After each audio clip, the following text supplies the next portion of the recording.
বিয়ে করবেন আপনি, মেয়ে দেখতে যাচ্ছে আপনার দুলাভাই, জোরে কর না ঠিক কিনা বলেন না। মেয়ে দেখতে নিচ্ছেন আপনার তালতো ভাই, আপনার খালতো ভাই, আপনার মামতো ভাই, আপনার শাস্তো ভাই, একটা বড় হাইস ভরে মেয়ে দেখতে নিয়ে গেছেন, পছন্দ আপনার হয়েছে ঠিক, অমুক বলতেছে একটু বাইকটা মনে হয়েছে, তমুক বলতেছে একটু বাঁকা মনে হয়েছে, এই করতে করতে আপনার আর বিয়ে হচ্ছে না। ছেলে কি করে? চাকরি করে। সরকারি না বেসরকারি? কয় সরকারি। বেতন কত? এত। শহরে রাখতে পারবে তো মেয়েকে? এইভাবে এইভাবে এইভাবে বিয়েটা শেষ পর্যন্ত আর হয় না, ঠিক কিনা জোরে বলেন তো। আমি নিজে, আমাকে দেখেন, আমি যখন শাদি করছি আমি স্টুডেন্ট ছিলাম, মাত্র পাশ করেছি তথা মাস্টার্স রেজাল্ট দিয়েছে আর মাদ্রাসায় কামিল রেজাল্ট দিয়েছে। আমার শ্বশুর আব্বা এক পায়ে খাড়া, ওনার মেয়েকে দিয়ে দেবে, আমাদের পক্ষ থেকে প্রস্তাব গিয়েছে। আর ওনার আশেপাশে যত আত্মীয় স্বজন সব একবারে না। ছেলে কি খাওয়াবে আমাদের মেয়েকে? কিছু তো করে না। তো ইসলাম কি বলে? এই জায়গায় ইসলাম কি বলে? ইসলাম বলছে তোয়ামুল ওয়াহেদে ইয়াকফি লিল ইসনাইন, একজনের খাবার দুজনের জন্য যথেষ্ট। তোয়ামুল ইসনাইনে ইয়াকফি লিল আরবা, দুজনের খাবার চারজনের জন্য যথেষ্ট। তোয়ামুল আরবাতে ইয়াকফি লিস সামানিয়া, চারজনের খাবার আটজনের জন্য যথেষ্ট। দ্যাট ইজ ইসলাম। আপনি খেয়াল করে দেখিয়েন, আপনি একা যখন খান অনেক খাবার আপনাকে নিতে হয় পেট ভরানোর জন্য, আর আপনি যখন একই পাত্রে দুই তিনজন মিলে খাবেন দেখবেন খুব সামান্য খেয়েছেন, আপনার তৃপ্তি হয়ে গেছে। আসে না নাই বলেন না, আসে না নাই? এটা কি আমি বানিয়ে বললাম না, আপনারা দেখেছেন। আপনি রমজান মাসে খেয়াল করিয়েন, যখন চনা আর মুড়ি মিক্স করেন, 7-8 জন একসাথে বসেন, এতটুকু এতটুকু পেয়েছেন, এতেই পেট ভরে তৃপ্তি হয়ে গেছে। আর নিজে যখন একা খান, ঘন্টার পর ঘন্টা খান, কাজ হয় না। মনে রাখবেন, একটা নারী যখন আপনার ঘরে আসে সে তার রিজিক নিয়ে আসে। একটা বেকার মানুষ বিয়ের পরে তার লাইফ কিভাবে পাল্টে যায়, এটা অহরহ দৃষ্টান্ত এই সমাজে আছে। বিয়ের পরে তার চেহারায় নূর চলে আসে, সে নামাজি হয়ে যায়, সে আল্লাহওয়ালা হয়ে যায়। তার চাকরি এতদিন ছিল না, হঠাৎ চাকরি হয়ে যায়, একটা না একটা ব্যবস্থা তার হয়ে যায়। একটা নারী পরিবারকে সবাইকে রাজি করে সুন্দরভাবে শরীয়ত সম্মতভাবে বিয়ে করে নিয়ে আসা মানে ঘরের মধ্যে বরকত, রহমত, নেয়ামত নিয়ে আসা। সুবহানাল্লাহ জোরে বলেন না। গাউসে পাক আব্দুল কাদের জিলানী রহমতুল্লাহ আলাই, ওনার নানা যান আব্দুল্লাহ সোমাই, উনি ওনার মেয়ে উম্মুল খায়ের ফাতেমা তৎকালীন সময়ে গোটা বিশ্বের সবচেয়ে সুন্দরী নারীদের মধ্যে একজন, সবচেয়ে পর্দানশীল নারীদের মধ্যে একজন। বাবা মেয়ের জন্য পাত্র খুঁজে শপিং মলে, বড় বড় অফিসে, সচিবালয়ে, বড় বড় ইউএনও টিএনওর অফিসে, আর গৌসে পাক শাইনশে বগদাদ ওনার নানা আব্দুল্লাহ সোমাই ছেলের জন্য পাত্র, মেয়ের জন্য পাত্র খুঁজতে গেছে নদীর পারে পারে। কোথায় খুঁজতে গেছে? নদীর পারে পারে। গিয়ে দেখে একটা ছেলে পেয়েছি, আপেল খেয়ে ক্ষমা চাচ্ছে। আপেল খেয়ে কি চাচ্ছে? ক্ষমা চাচ্ছে। ভেসে যাওয়া আপেল, ভেসে যাওয়া আপেল খাইলে কোনো অসুবিধা নাই, আপনিও খেতে পারবেন। নদী দিয়ে বন্যার পানিতে মাছ ভেসে যাচ্ছে না, আপনারা জাল মেরে মেরে খান নাই, মানুষ খাচ্ছে। তো ব্যাপারটা এমনই, না খেলে অপচয় হয়ে যাবে। এরপরেও উনি আল্লাহর ভয়ে বলছেন না, কিয়ামতের মাঠে যদি আপনি খুঁজেন আমি দেব কোত্থেকে? তখন আব্দুল্লাহ সোমাই রাদিয়াল্লাহু তাআলা বলছেন, আমি তো আমার মেয়ের জামাই পেয়ে গেলাম। কিরে ভাই, আপনার মেয়ের জামাই কি pass? Masters, MBA, BCS, charter accountant, PhD, delete? না। বংশ কি? চৌধুরী? জানি না। খান? জানি না। তালুকদার? না।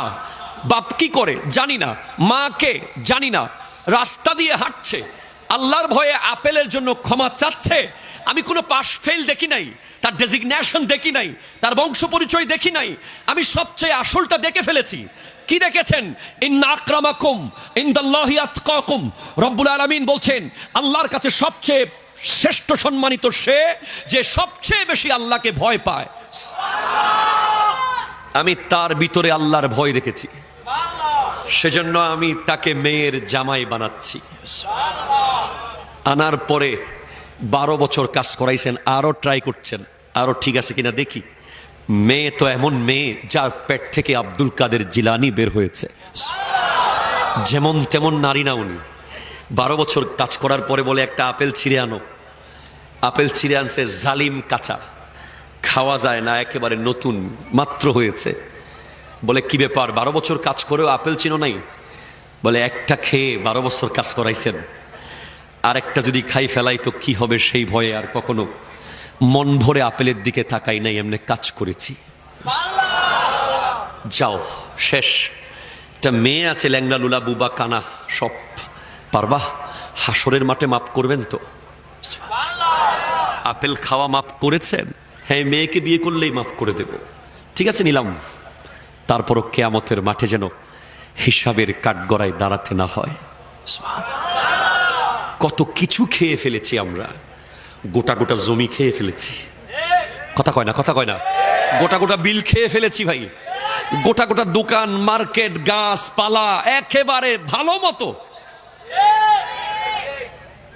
খাইছি, খাওয়ার পরে আবার ধাইছি, কথা কয় না? কিয়ামতের মাঠে ধাইতে হবে না? কতক্ষণ এদিকে পালাবেন, কতক্ষণ ওদিকে পালাবেন, পালানোর জায়গা তো আর থাকবে না, আল্লাহ তো ধরে ফেলবে, ঠিক কিনা জোরে বলেন না? একটা আপেলের ভয়ে ওই ল্যাংড়া বুবা কানা কালা মেয়েকে বিয়ে করতে প্রস্তুত।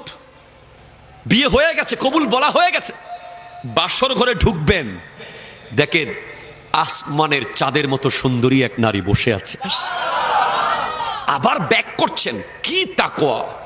চৌকোটে বাড়ি খেয়ে নাকি কপাল ছিঁড়ে গেছে। কি জামাই এমন কেন করছো? কয় আপনি যেটা কইছেন ওরকম মেয়ে তো ভিতরে নাই, বলে ভুল রুমে ঢুকে গেছি আমি। আল্লাহু আকবার! তুমি কত তাকওয়াবান, তুমি কত আল্লাহওয়ালা, তোমার তাকওয়া দেখে আমি অবাক হয়ে গেলাম। যাও, সেই মহিয়সী সুন্দরী নারী যাকে পৃথিবীর চাঁদ সূর্য কোনোদিন দেখেনি, সে আমার মেয়ে উম্মুল খায়ের ফাতেমা, সে হলো তোমার বিবি। হায় হায় হায়! 18 পারা কোরআনের হাফেজা, যার পেটে আব্দুল কাদের জিলানী রাদিয়াল্লাহু তাআলা আনহু এসেছে, যেই পেট থেকে দুনিয়ার সর্বশ্রেষ্ঠ পীর পীরানে পীর দস্তগীরের আগমন হয়েছে, যিনি বলছেন নাজারতু ইলা বিলাদিল্লাহি জামআন কা খারদালাতিন আলা হুকমি ইত্তিসালি। আমি আব্দুল কাদের জিলানীর হাতের মধ্যে আল্লাহর সমস্ত শহর রায়ের দানার মতো। তিনি বলছেন ফামান ফি আউলিয়া ইল্লাহি মিসলি ওমান ফিল ইলমি ওয়াত তাসরিফে হালি। ওলি আল্লাহদের মতো এমন কে আছে আমার মতো, যে মুহূর্তের মধ্যে যার জ্ঞান বেলায়ত সুজাত দিয়ে হালকে পাল্টে ফেলতে পারে? কে আছে এমন ওলি যিনি বলছেন ওমান জাফির রিজালে ওতা মিসালি আনাল বাজি।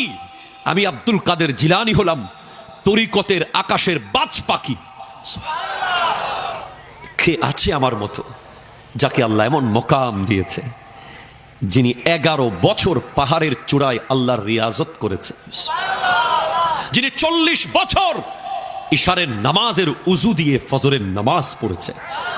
ওই আব্দুল কাদের জিলানীর জন্ম হয়েছে নদীর পার দিয়ে হেঁটে আসা ওই বাবা আর ওই উম্মুল খায়েরের পেট থেকে।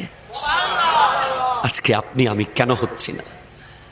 আমরা বিয়ে করবেন, আপনি মেয়ে দেখতে যাচ্ছে আপনার দুলাভাই, কথা জোরে কর না, ঠিক কিনা বলেন না?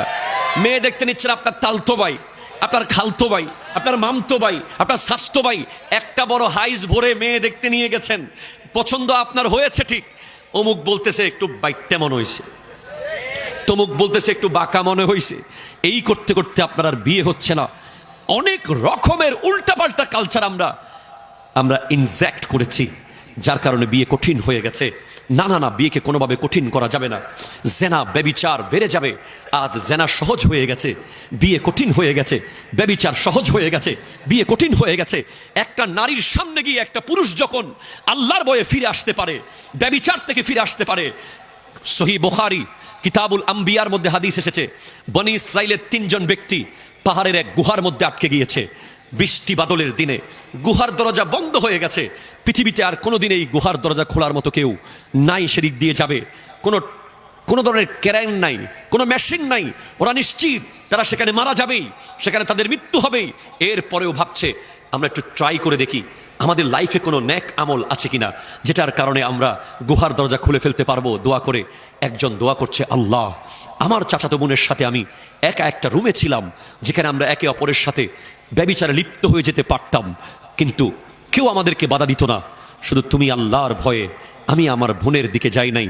সে আমাকে বলেছিল, ইয়া আব্দুল্লাহ ইত্তাকিল্লাহ, হে আল্লাহর বান্দা, আল্লাহকে ভয় করো। আমি সেখান থেকে ফেরত এসেছি তার কাছ থেকে। সেদিন একমাত্র তোমার ভয়ে ফেরত এসেছি। সে অন্ধকার রুমে কেউ ছিল না। আমি ভেবেছি কেউ না থাকুক, তুমি আল্লাহ তো বলেছো নাহনু আকরাবু ইলাইহি মিন হাবলিল ওয়ারিদ। তুমি একজন মুসলমানের, একজন মুমিনের, একজন মানুষের শাহী রগের আরো কাছে আছো। সেই ভয়ে আমি ফেরত এসেছি। আল্লাহ, সেদিনের ফেরত আসা যদি পছন্দ হয়, গুহার দরজা খুলে দাও। বলার সাথে সাথে পাথর সরে গেছে। কি বলবেন? যারা আজকে ব্যভিচারে লিপ্ত হয় তাদের শাস্তি কি জানেন? জাহান্নামে। আজকে অনেক প্রবাসীর স্ত্রীরা আজ পরকীয়ায় লিপ্ত। কথা বলেন না, ঠিক কিনা বলেন না? ওই বেচারা বিদ্যুতের খুঁটির উপরে জীবন বাজি রেখে কাজ করে টাকা পাঠাচ্ছে। ওই বেচারা লাইফটাকে লাইফ রাখে নাই। কতদিন হয়েছে বিবির হাতের বেগুন ভর্তা খেয়েছে, জীবনের ছোট ছোট সব আশা আকাঙ্ক্ষা নষ্ট করে দিয়েছে। এখানে বসে বিবি পরকীয়ায় লিপ্ত। যারা পরকীয়ায় লিপ্ত, যারা ব্যভিচারে লিপ্ত, তাদের শাস্তি হলো জাহান্নামে বিশাল বড় এক ড্যাগ আছে আগুনের, যেটার মধ্যে তাদেরকে ফেলে দেওয়া হবে এবং আগুনের ফুলকি বারবার তাদেরকে উপরে নিয়ে আসবে। আবার তারা পুড়তে পুড়তে সেখানে পড়বে, আবার আগুন তাদেরকে উপরে নিয়ে আসবে, আবার পুড়তে পুড়তে পড়বে এবং সেই নারীদেরকে স্তনের মধ্যে পেরাক দিয়ে লোহার লটকিয়ে রাখা হবে। নাউজুবিল্লাহ, ভয়ঙ্কর ব্যাপার। আমরা দায়িত্ব নেই ইনশাআল্লাহ।